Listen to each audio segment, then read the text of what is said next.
We want to take a closer look now at the future of the cruise industry because cruise ship companies have virtually no revenue coming in. Basically, right now, they are in full-on survival mode. A number of them, really all of them, have suspended operations. Here's just a taste of it. Royal Caribbean has suspended operations until May 11th, some through July 1st. Carnival also until May 11th, some through November 1st. And Norwegian, again, that May 11th date seems to be the date for them, right? Suspending operations until May 11th. Also this morning, Deutsche Bank coming out and cutting the price target on all of the major cruise lines. However, we are seeing cruise stocks higher. Here to help us make sense of it all is Tuna Amobi, analyst at CFRA. Tuna, good to see you again. What do you make of the fact that these cruise stocks are rallying today? I got to tell you, Alexis, the industry has really done a total 180 in the last few months. It wasn't as recently as January when we had a buy recommendation on all the cruise names. The fundamentals were pretty strong. This year, 2020, was supposed to be another banner year, and all of a sudden, all hell, broke loose.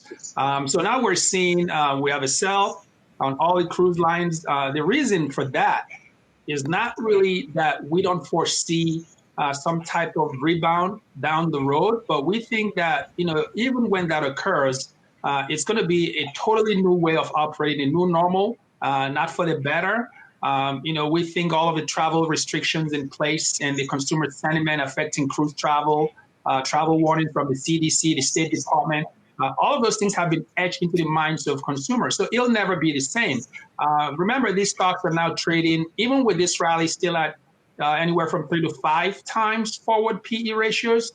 So that's kind of seems like a huge bargain for a lot of investors. Doesn't hurt that the sovereign fund of Saudi Arabia just invested in cruise line. But now we're seeing a lot of dilution equity and follow-on debt offerings from all these companies just to get them over the hump. So ultimately, when things get back to normal, even in the best case scenario, we think it could take as much as a year or potentially longer for them to recover from this, even in the best case scenario. And that's assuming that we're going to get some type of containment or mitigation of the COVID spread anytime soon.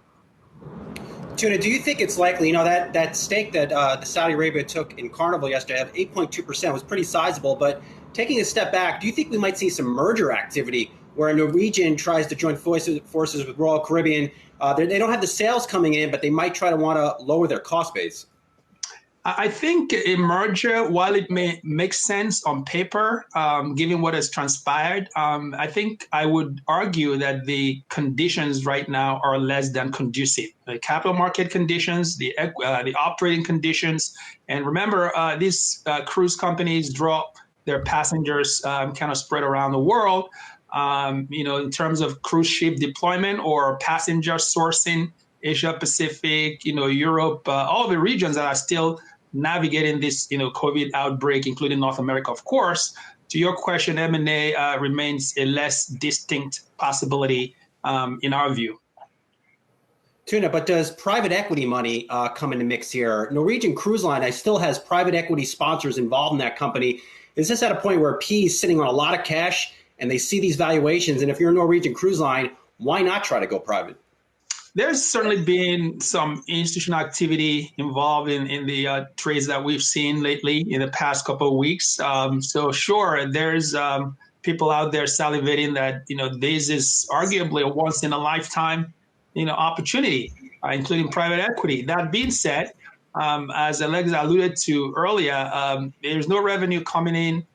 These companies have all kinds of costs that they have to incur just to get things operating, ready for return to normal. And remember, the one big potential lifeline that they could have gotten in the bailout, they've been all but shut out in the federal bailout because all these companies, as you know, are not incorporated in the United States. So if that were to have, giving them a lifeline, as we see, for example, in the airlines and other sectors, that is something that would have provided some glimmer of hope. And that's why we think it's going to be a really long and arduous recovery. Tuna, real quick, when we do come back, are these cruise ship companies going to be just much smaller companies with fewer sailings?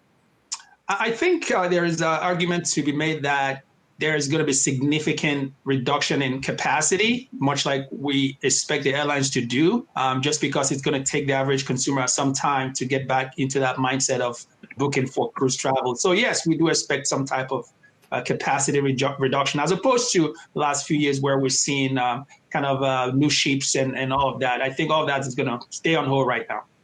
All right, Tuna Amobi, analyst at CFRA. Thanks for that deeper dive into the cruise industry right now. Hey investors, Zach Guzman here. Are you interested in learning more about the markets and getting the latest financial news? Well, then click right here to subscribe to our Yahoo Finance YouTube channel. Get the latest up-to-the-minute market analysis, big interviews in the world of finance, and information on how to manage your money every day wherever you are.